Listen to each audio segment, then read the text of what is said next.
I appreciate the opportunity to talk a little bit about some local road projects, a little bit smaller in scale. Thank you, Mayor and Council, for this opportunity to just give you an update on a few projects that we have going on. The projects we're going to be looking at here listed on the titles page: Rucker Lane, Phase 2, Fort Parkway widening. New project, West Clark Boulevard improvements, the Blackman, Burnt Knob, Manson intersection project that's related with the Rutherford County Schools that's going on out in the Blackman area, and then also the Asbury realignment. The first project is the Rucker Lane widening. This is Phase 2. If you'll remember, Phase 1 we completed a few years ago. That's the section there in blue. That was done more traditional 3-lane section, curb and gutter. It's really through open land, and so it was a little bit easier to construct our I guess what we'd say our more typical project. Phase 2, we've bid that actually a couple of times, and honestly, the costs come back quite a bit more than what we were anticipating. A lot of that's got to do with how flat the area is. It's really we're having to elevate the road about 5 feet in order to get it to drain properly. So we started looking at some alternatives. And just with those, one is option 1, which is the traditional 3 lanes, curb and gutter, sidewalk. Option 2 is just to keep the project at 2 lanes and add a 4-foot shoulder and possibly the use of a multi-use path as well. We're looking at actually just using the shoulder for a path as an option. This is just a graphical representation of what the option 1 there at the top of the slide is. That project has been bid, came in at $15 million for the entire length. The second option is what I mentioned as far as going with just a 2-lane section with a paved shoulder. What that does, that allows us to use a ditch section for drainage as opposed to our curb and gutter and our buried pipes. Still can use or still have some pedestrian facility. You would look at a 1.5 to 4 foot buffer with a rumble strip there to keep the cars separated from it. But you can see really an order of magnitude of over 3 on the cost of $15 million versus the $4.5 million for the second option. Again, this is just a graphical representation of what that could look like. Rucker Lane, we really don't have what we would consider a volume problem out there. It's more of what I would consider we want to improve the safety.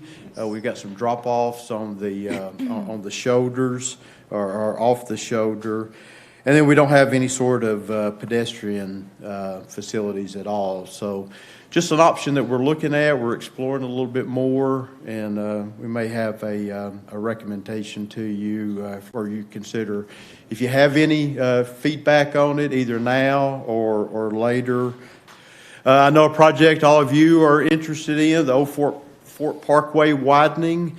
We just approved some additional funding so we could submit this to TDOT as a possible project that we could do in partnership with them. This would be to widen the highway to 6 lanes with curb and gutter, add a 10-foot multi-use path to the north side and a 5-foot sidewalk to the south, and then modify the access roads. Just wanted to take you through this project real quickly. Some of the items we're looking at. I will say that TDOT has seen some of these proposed improvements. They have not given their final approval on any of them as of yet, but we have had at least an initial good discussion with them. So for about the third or fourth time that I've lived in Murfreesboro, we're going to move that I-24 ramp coming from westbound to Old Fort Parkway. You probably can't tell it from this picture, but we would actually do a raised median, which would prevent folks from going from the ramp to directly to Thompson Lane. Really, our traffic numbers just showing that intersection is just being overwhelmed, and so anything that we can do to kind of help to move some of that traffic to another location, we're looking at any opportunities. So you kind of get through the Thompson Lane intersection, and you go down, and this is really where some more of the more significant changes are occurring. We're actually looking at giving, instead of relying on one or two predominant access to the access roads there, we're actually looking at adding some locations. You guys will be familiar with this. This is kind of in the Chick-fil-A area here. We would be adding an access road to that. Adding an access road there to the, we'll call it the Walmart area. And then if you'll remember, we're eliminating the left turn from the ramps on 24 to get into Thompson Lane. So they would actually come down and would do a U-turn at the current entrance to Target and to the Market Square area. I know Councilman Wright has been of interest to you. If you'll notice, we are closing. We would recommend closing the access to the north there. As someone who turns left on Thompson every single day, aren't we worried that's just putting a lot of congestion in an intersection that's already also very congested? So that's a great point. So what you would be eliminating though is you'd be eliminating the left turns up into the if that happens. Into this area, yes. If we close that off. Yeah, one would not be successful without the other. You would have to close it off, and then it would actually become strictly a U-turn there.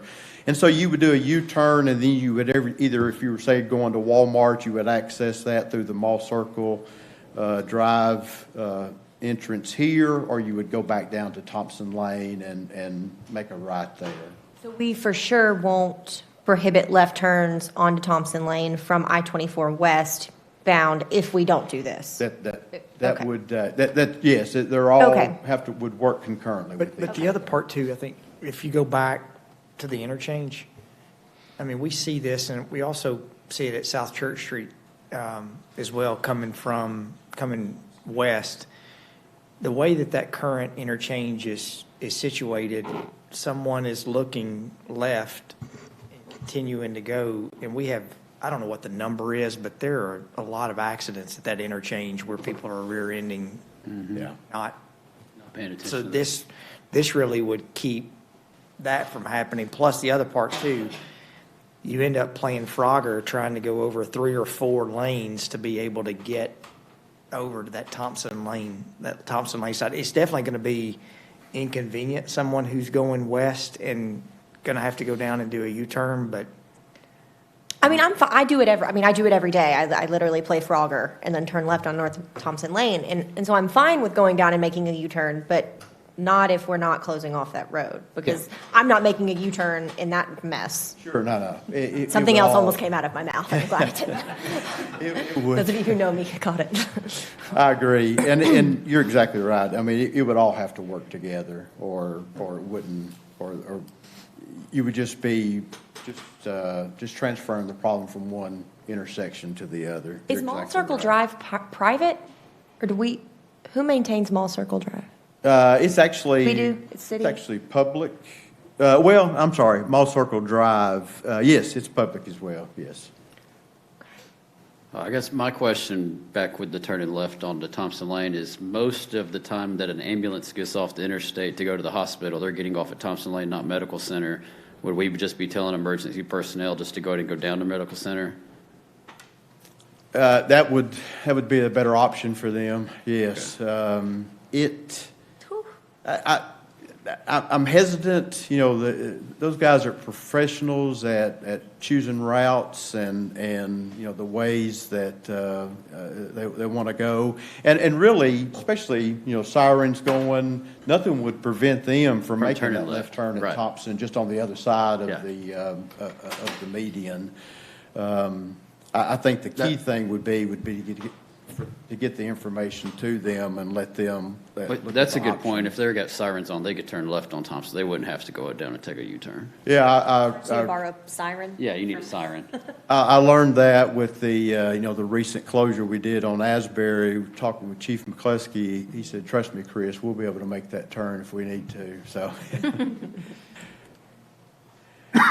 just going down a little bit more with Fort, probably the next big change would be some of the changes that we're doing actually at Mall Circle Drive and at Bridge Avenue.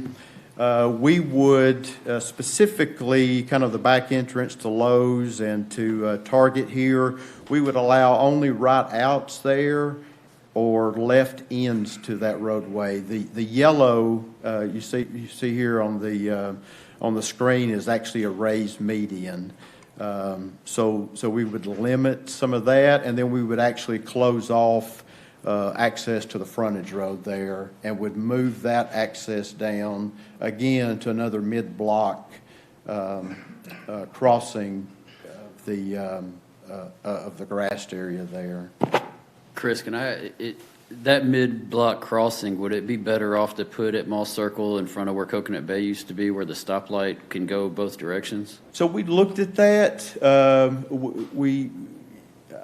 The numbers show that it would be better to keep that as a separate, just Okay. in order to, just T intersections just operate so much better for us. I mean, we lose so many phases on our signals there that they felt like the traffic would be low enough that they could do that but still keep that as a separate. But we absolutely, we asked them to look at that, and they're recommending this configuration. Okay, thank you. Yeah. The rest of it is pretty straightforward. Again, relying on mid-block crossings as opposed to overloading. Chris, thank you for your hard work. And this is something on Old Fort Parkway that you look at how y'all designed those additional exits, and that keeps traffic from really just 4 intersections that are on Old Fort Parkway. Yeah, it's different. Just the thought with the having to do the U-turn, something that we're trying out on Medical Center Parkway now, but it's really something that we're that we think moving forward is going to be more beneficial for us. Chris, I think this is great. I guess the question, while the TDOT people are still here, for that stretch, and it gets so busy and so congested, is there any chance of putting any sort of, adaptive signals that's actually able to read the traffic flow and adjust and keep the signal on longer so you can get more cars down the road and onto I-24 or onto Broad? Is there any conversation? I mean, I know it's a state road, but is TDOT, open to that? Jim, or Jay or Jim may want to. The adaptive signals are actually part of our smart corridor plan. That would be phase 3, where we would connect all of it together. But I want to brag on Chris and Jim. They've got a very forward-thinking group with their signal group, and they do some very, very smart things. And so I don't think we're too far behind on that. I think they're doing a good job. I personally think that I know there was a gentleman that spoke about the census a few minutes ago. The growth that Murfreesboro has is unprecedented. I mean, it's just remarkable. And this corridor, you are squeezing about as much as you possibly can out of it without rethinking some things. The thing that in communities like this is that it's really, really important that you balance growth with traffic operations, and that developers are doing their part, and we're doing some smart things. And so the things that Chris is proposing here, I think this is a good project. Let me start by saying that. I think it's smart, I think it's thoughtful, and I think it's a good way to tackle it. There's a lot of friction currently with Thompson Lane being so close to interstate and the frontage roads, and the things they're looking at doing are eliminating friction. Okay, So I think it's a smart approach. okay, Thank you, Jay. thank you. Just a couple other projects real quick. This is a new one I want to introduce to you guys. It's the West Clark Boulevard improvements. This is from Memorial to Northwest Broad Street. This will include our typical curb and gutter section. And yes, it does take out or we're proposing to take out the infamous S-curve. We honestly just think people are avoiding this route because of the S-curve and the difficulties that it has. We're currently working with a consultant on the proposal for that and hope to have a design contract to you all very soon. The project here, Blackman, Burnt Knob, Manson intersection. Of course, this is it's a project that's really been brought to the forefront with the Rutherford County School construction that's currently ongoing, it's ongoing, scheduled to open August of next year. This is a little different for us as well. Of course, this is the store here at the one corner. This approach all has curb and gutter, sidewalk, streets, and we'll keep that all. We'll widen it, but we'll keep that same type of typical section. The other three approaches will actually have just shoulder sections. That'll give us the ability, again, to not have to do the underground drainage and to honestly, to get the project done more quickly. We expect to go to construction on this by the 1st of next year. And our current time frame is to have the project completed before the school opens up in August. A lot of lanes, very wide, modern intersections, getting ready to come to that area. When we're looking at the reason for this specific interchange, what was going to be the control delay? Do you remember we looked at that traffic study? 15 minutes, was that right? To get through there? Was Yes, that- it was gonna be very, very long. It was crazy. It was, honestly, it was as the longest delay I think I've ever seen in a traffic report. It was just, it backs up now, and certainly there's some city development that's out there, but when you look at the peak times, especially in the morning, folks coming from Veterans Parkway, I know a lot of the students will be coming from that direction, but also maybe from Florence, from the Florence Road area. Got Rutherford Collegiate across the bridge now, so there's a lot of traffic out there. I just didn't even want to look. When you drive out through there, you think that there's not much going on at that intersection, but there's a lot that's going to be occurring. It was a crazy delay, and to their credit, the county is moving forward. We had recommended improvements to at Blackman and Baker, and we've got word that Mr. Brooks is looking at ways to improve that as well. Good. The Asbury Lane realignment, this has been ongoing for a while. We've been in discussions with the with members of the representatives of the Williamson Family Farm. We think that we've got an alignment that I know it's a very unusual alignment with the roundabout here, but really we were trying to miss the majority of their operations right here in the center. We weren't able to get enough separation. They also have a kind of a wedding venue right in here. So this is something that, from a geometric standpoint that works for us, and then it still lets them maintain their future use of the farm. This alignment's, like I said, it's pretty much set. We are starting the appraisal process on that, so we can move forward with purchasing what we need for the right-of-way, and then hopefully go to construction in 2025. There's been a lot of discussion on Asbury Lane over the last month, and this has been a topic I know at least for 5 or 6 years. This will close Asbury Lane, correct? Yes, it's operating as a right in, right out now, but this will, you can see, we'll actually cut through the existing Asbury, and it will completely close that. And again, this is, going back to our partnership with TDOT, one of the concerns, they're actually looking at widening the ramp here from 24 to Medical Center Parkway. Well, one of the concerns that we both had was the weave problem from people coming off that ramp. If you remember back to our Thompson Lane example, this is a lot shorter distance there, but the weave from people coming on the ramp and wanting to turn left onto Asbury. So trying to get them down to a signalized intersection where the interchange will operate correctly and keep traffic moving. And it's been we've worked with the Williamsons for about a year now, trying to come up with this and something that works for them as well. Any questions for Chris?